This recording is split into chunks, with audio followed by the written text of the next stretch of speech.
Hi, this is Congressman Tom Coles, another one of our weekly chats on what's happening in Congress. And just like last week, Congress is largely scattered around the country, though technically in session. I'm doing this from my district office, but it doesn't mean I haven't been deeply engaged. Frankly, we've been working pretty hard to take care of a variety of problems. Probably the most important immediate one is that one of the key components of the CARES Act, that's the legislation that was passed 3 weeks ago to try and deal with coronavirus and mitigate some of the economic consequences. One of the key parts of that's called the Paycheck Protection Program, and they've run out of money. So many small businesses have applied that they've already committed $350 billion in forgivable loans. So we're trying to work hard to make sure that Congress comes together and puts more money in that account. I think we'll eventually succeed, but frankly, Democrats have asked for additional money in other areas. Those requests may have some merit, quite frankly, but the reality is we're not out of money yet in those other areas. We are out of money in this one. So my hope is that cooler heads will prevail and we'll put more money in there, because in Oklahoma, there's already been 26,000 small businesses that have borrowed over $4 billion to keep their employees paid and their business operational through a very difficult time when they've been forced to either cut back or shut down entirely. Another area where we've been hard at work is in the healthcare area. And on that, it's everything from trying to make sure that our local hospitals and providers get adequate support as they deal with the coronavirus, working with the University of Oklahoma to try and make sure there's additional funds for their effort to expand the hospital at the University of Oklahoma and do it at an expedited pace.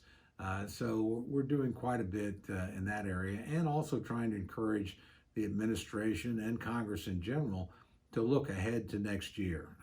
This virus is not going to just simply go away. It's going to be with us for a while, certainly until we get a vaccine. That's going to call for more robust budgets in things like the National Institute of Health, the Center for Disease Control, the strategic stockpile that provides badly needed medical equipment and vaccines and drugs, and then the Infectious Disease Rapid Response Fund. All those things probably are going to have to be plussed up for next year beyond what we originally thought, because we're going to be dealing with this for some considerable time, and we can't keep the entire country shut down while we do. So that's going to call for a stronger public health effort. And then I've been working quite a bit, frankly, on Indian issues as well, because there's $8 billion that'll be distributed to tribal governments. We have a very robust tribal government here in Oklahoma, or series of them, 39. And we want to make sure that they're adequately supported as they work to keep their workforces together and provide critical services to their citizens and frankly, maintain the livelihoods for lots of Oklahomans, native and non-native alike. So it's been very busy, been on the phone quite a bit in Washington, lots of conference calls, but also in connection with my own district. Everything from chats with local chambers of commerce about the complexities of the legislation, what they need, to a small business teletown hall meeting last night where I heard from small business people all over the district about how important maintaining these Paycheck Protection Program was to them and to their employees, and urging me to get that flow of money going again, which we're going to try and do. So it's been a busy time.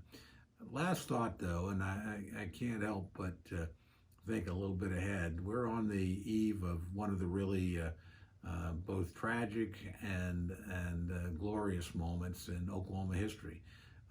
April 19th, we'll be celebrating the 25th year of the Oklahoma City bombing, a time that touched every Oklahoman that was alive deeply, that we all remember, and one that, frankly, as Secretary of State, I had a role in supporting Governor Keating as he led our state through a very difficult time. And I've thought a lot about that in these very difficult days we're living through now. And what struck me most was remembering back 25 years, how much Oklahomans cared for one another, how quickly they responded to the crisis, what a dramatically great example they set for the country. And I see those same sorts of qualities right now in this crisis. I see people helping people. I see folks doing the very best they can under difficult circumstances. I see public servants working hard, trying to do the right thing and make sure that their constituents get what they need. And mostly, I just see the sheer decency of the people of Oklahoma. And frankly, I see the same thing as I look all across the country. So we're in a very difficult time, but we should think back to April 19th of 1995 and remember what this state and its people showed the whole world it could do in a crisis situation.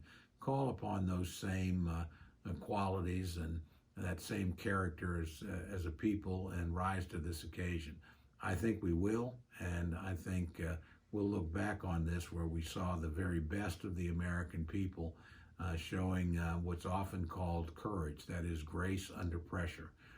So I wish you and your family well. God bless you, God keep you, and keep the faith. We'll get through this and things will be better on the other side.